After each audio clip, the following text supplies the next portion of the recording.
Hey. Good? Great. Hello! How are you? Wow, I've never been, I feel like I'm doing a runway walk here.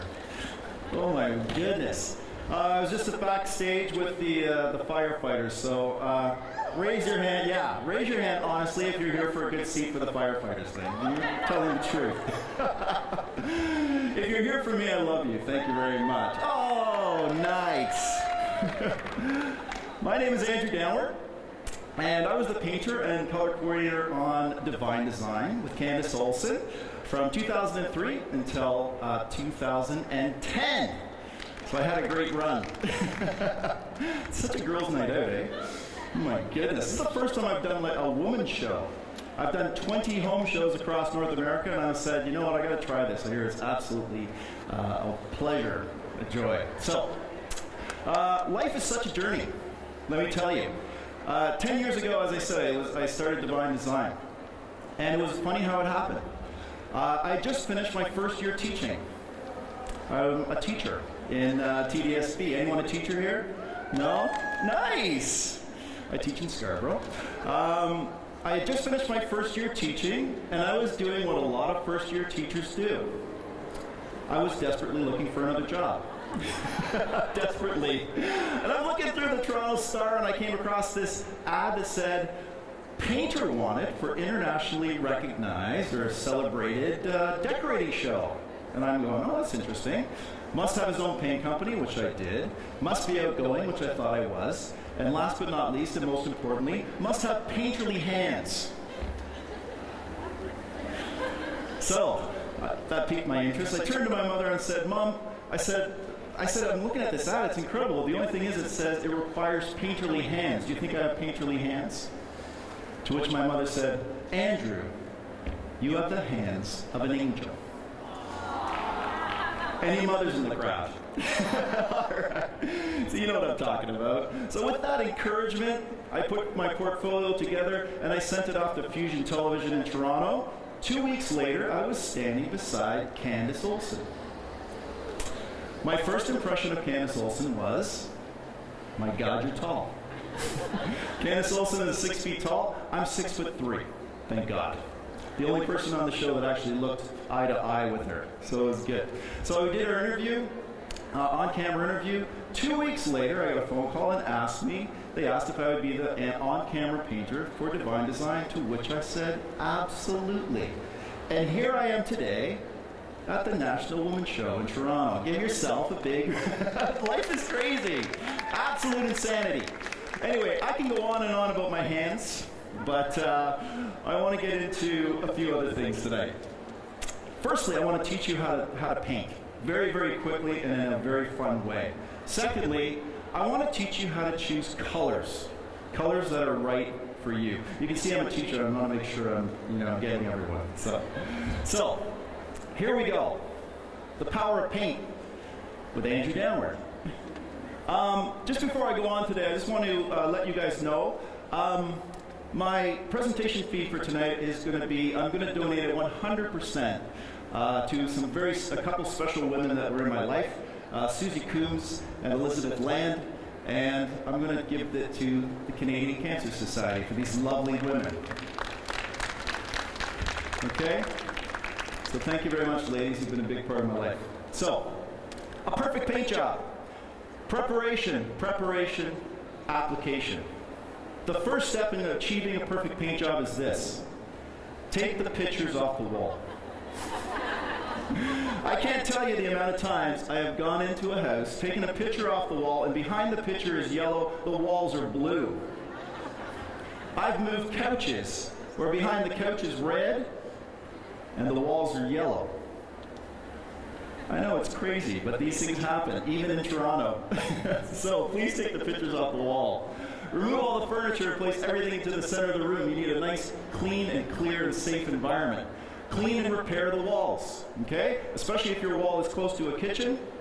You're going to get grease. There's going to be grease and milk, residue on the walls. Make sure you clean that. I use the TSP solution. Gets the grease off, all right? Before you fix the walls, what you're going to do is you want to plaster the walls. A big mistake people make is that they put plaster right over top of the nail pops and the picture pops and so on. And what that does is it just creates a mound. So what you want to do is you want to actually push those holes into the wall and create a crevice, so that when you put the plaster on, it actually gives you a smooth, perfect surface. All right? Now, sand that, and then spot prime the plaster. Spot priming the plaster is really important because the plaster spot area actually needs 3 coats to cover. Okay? If you just do it with 2, you're going to get a terrible thing called flashing. Okay? And not the good kind. The kind where you look at the wall and you see all the plaster marks. So, make sure you spot prime those spots. Now, you're ready to paint.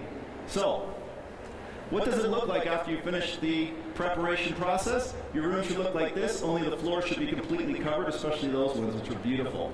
And this is an example of what I would look like after I finish preparing a room. Okay? It takes a lot of elbow grease. Now, applying the paint. Really, really important part. The cut-in. Have you ever gone to one of your friends' places and they've just finished painting their room or painting their place, and they're going, "Oh, I'm so proud of myself. I've done such a great job painting." And your eye goes, where? You look up. You're looking up to the cut-in because that's where you decide whether it is a perfect paint job or not. All right? So how do you get a perfect cut-in? Well, I'm going to pass down something that's been passed down from generation to generation. It's very, very important to listen. The key to a perfect cut-in is this. Drink. I prefer a nice bottle of red wine before I get started. Okay? It calms the nerves. I'm only teasing. Especially, at the mothers in the room. No, I'm only teasing. So, the key to a perfect cut-in is start with a very, very good brush. I use a sash brush, something like this. All right? Pretty. And then start at the top, but not right at the top. Come down about 2 or 3 centimeters after you've loaded your brush, and then draw your brush into the ceiling. Okay? That way you're not getting that first hit to the ceiling, and that's what happens. You get the first hit to the ceiling, you get all this paint on it, and it blows the paint up onto the ceiling. All right? Very, very important. Start low. Another thing. So you've got a good brush, start 3 or 4 centimeters below, as I said. Prepare your tools. Tape your roller. Now, I buy very, very good brushes, and I buy very good rollers. These are lint-free rollers. So the question is, why do I have it taped up? The answer is because we can't get into that. We don't have enough time. You got the firefighters coming. There is no such thing as lint-free. So what you want to do is you tape your rollers, take the tape off, and you will see that there's a tremendous amount of lint still on those rollers. Okay? Really, really important to do that. Prepare your tools. So preparation. All right? Now, you're ready to paint. The first place you're going to start is an inconspicuous spot. So what I do is I would say, if I'm doing a bedroom, is I would start in the closet. Okay, I'd paint out the closet, so if there was anything, any lint left on that roller, it would be in the closet in an area that you don't see it. Now, it's really, really important after this, after you finish painting the closet, come out of the closet. Just do it. Okay? Be strong. Okay, so preparation. Wine, and a little bit low before the ceiling, and work your way up. You guys got it? You're such a good crowd. Rolling. I'm almost done. Rolling. Really important part. Do not dunk your roller. Okay? What people do is they put their roller, dunk it into the paint. They get the paint all over the sides, and they're squishing it like this. It's splattering all over the walls, and then they put it on the wall, and they're wondering why they have these huge lines on each side. Okay? So what you're going to do is you're going to draw from the top and roll forward. Draw from the top, roll forward. Draw from the top, roll forward. You're getting sleepy. Draw from the top. Money here, jewelry here. Okay. So just draw from the top. Once you have it loaded, and you're gonna. Sorry, that's my joke. It's already done. So you're gonna go in a W pattern. Okay, back and forth. I could do the same joke, but I won't. And I usually, again, don't start just at the side. Move in about 10 centimeters and start there because, again, you got a loaded roller. Move over, about a meter, and then roll back, and then roll into the corner. That way that first loaded area is going to be covered. All right? You guys are good. You're listening. My God. Love it. You guys will be great students. Right, there you go. And there's the W pattern, and then moving backwards. Now, you're all perfect painters now. Okay? Preparation, and application. Clear the room. Buy good quality products. Make sure that you prepare those products. Start at the top, then move your way up, and then rolling out. Make sure you don't dump the roller, and you're going to get a perfect paint job every time. So, what is stopping us from painting? Well, it's this, choosing color. Why is it so hard to choose color? Look at how inspiring that is. Okay? It's very hard because we're constantly bombarded with people telling us what colors we should use. All right? We have people on the TV, we have magazines, it's everywhere. So we're always wondering what to do. Well, I'll try to simplify this process a little bit. I'm a grade 4 teacher, so I'm going to try to keep it really simple. But that's really where we should be when choosing color.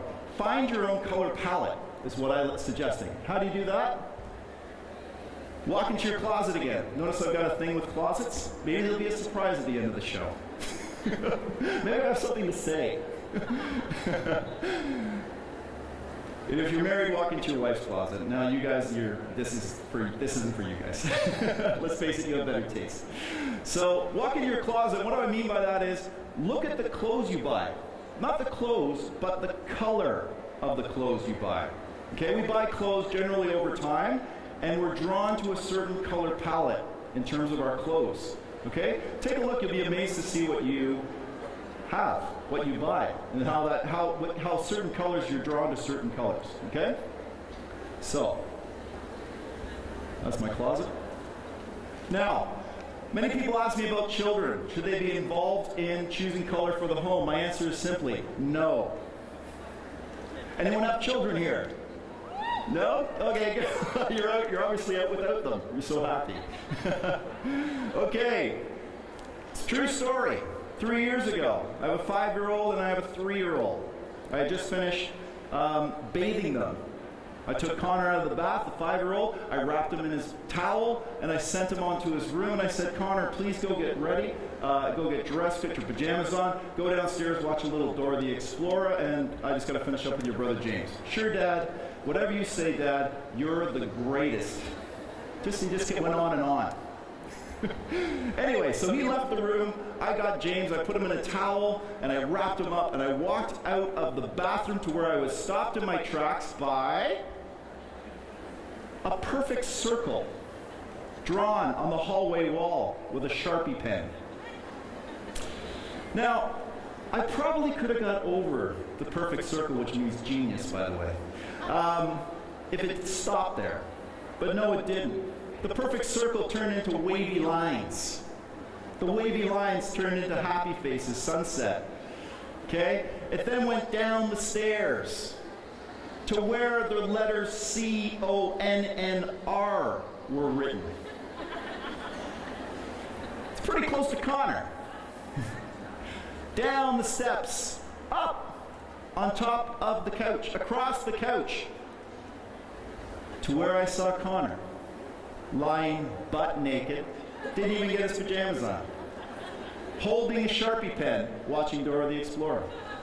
Connor, what were you thinking? Why did you do that? You just put marker from here to the couch, to where you're sitting. To which Connor said, without flinching, I didn't do it. James did. All I had was a smoking gun. I couldn't convict the kid.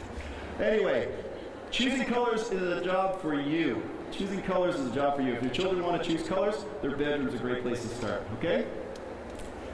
Kids are they're fearless. Let them go, let them experiment, let them go crazy. You'd be amazed what kind of things they come up with, all right? There's the Sharpie pen in question, and there's the little characters. Oh yeah, they look cute there. Oh my God. Picked the wrong week to stop drinking. Anyway, another way to choose colors is really important is look for anchors. What do I mean by that? Look for anchors in your space. Choose colors around irreplaceable items such as antiques or couches or hardwood floors. Okay, I have a piece that has been passed down from generation to generation. It has violets in the back of it. Okay, I have to stay true to that piece because it's not going anywhere. Okay, that's going to be passed down from my children. I'm not sure which one. Not the one who used the Sharpie pen from the wall. Okay, so look for anchors in your space. Once you've narrowed down your colors, head to the paint store. Okay, painting companies do a great job simplifying your projects because they give you ideas. So once you have a color palette, once you've narrowed down the color palette, go and see the paint store. Okay, take a look at one of these swatches. Okay, say you like the colors in the middle. Another simple ways to choose color. Say I like this color, I've chosen a neutral to bounce off. Now I know from this swatch what other colors will automatically go in that space. Okay, just from what's on this card. So I could choose a light color here, or I can do this for an accent wall. All right. Simply just by choosing a color on this chip. Now this doesn't have to be an accent wall, it doesn't have to be paint at all. This could be a throat cushion. This could be a blind. This could be a pillow. All right? So it's just a simple way to choose colors that are right for you. All right? So, where are we at? Sorry, grab your things and go. There's an example of a piece that you would have to sit around. Another example of a piece, and you've used the colors from on the bottom one there. You can use the colors from the cabinet into your curtains as well. All right. So another great way to add drama to your space is add an accent wall. They make a huge impact. An accent wall, what is an accent wall? An accent wall is generally the wall you see when you walk into a room. It's that first wall you see. So you walk into a room, imagine your space, that would be the accent wall. It's a great way to break up your room. They could be dramatic, such as a bold contrasting color, like an orange or now as a green, or it could be soft, a very soft color palette. So there's a dark brown accent wall that really provides a punch to the space. And there's an orange wall over top of a mantle and fireplace that adds, again, adding punch to a space, right? And then again, the wall that you see first. These are some more accents. Accent walls don't have to be a wall against the wall. They could be your ceiling, okay? You can have some fun. It could be a stencil. I made that stencil. I went online, I grabbed the stencil, I enlarged it, got a piece of plastic, cut it out, and I made a beautiful stencil for that room. Okay? There's an example of an accent wall that shows contrast. That is a French blue, and it goes against a neutral. So if your house is full of neutrals right now, easy ways to create a dynamic space without spending a lot of money. I did that in an afternoon. Okay? So, go with a faux finish. I love to play with color.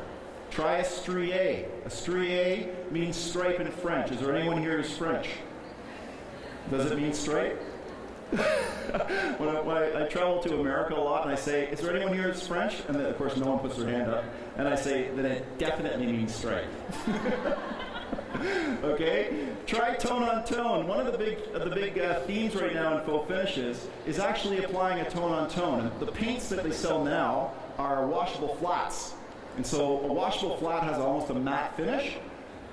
Go to the paint store, pick up a gallon of glaze, and that, I'm going to really try to accommodate everyone. Pick up a gallon of glaze, set yourself up, do it with stripes, and apply a tone on tone, and I'll show it to you. And what it does is it provides a sheen variance that looks like wallpaper. It's very, very simple and easy to do. Okay? There's a strié. It's kind of hard to see with the light. And there's a tone on tone. It's a little hard to see, but you can just see it almost looks like shadowing.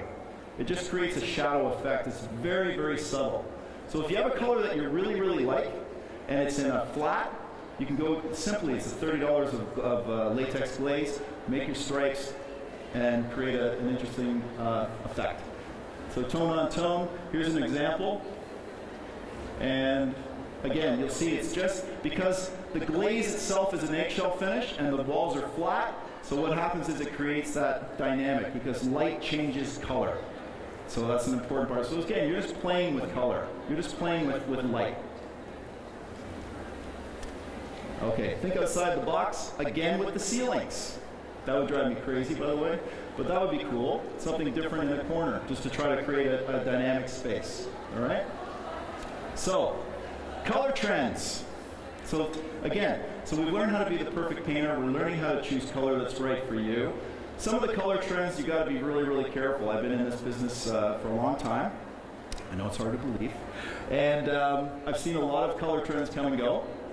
The latest is green, okay, emerald green.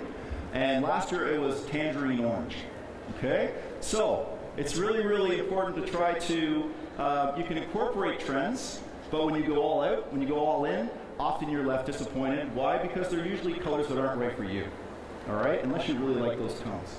So, emerald green is in today, but just remember, even the mullet was popular, okay?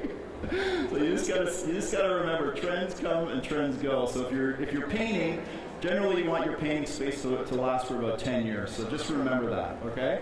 So let's make things happen.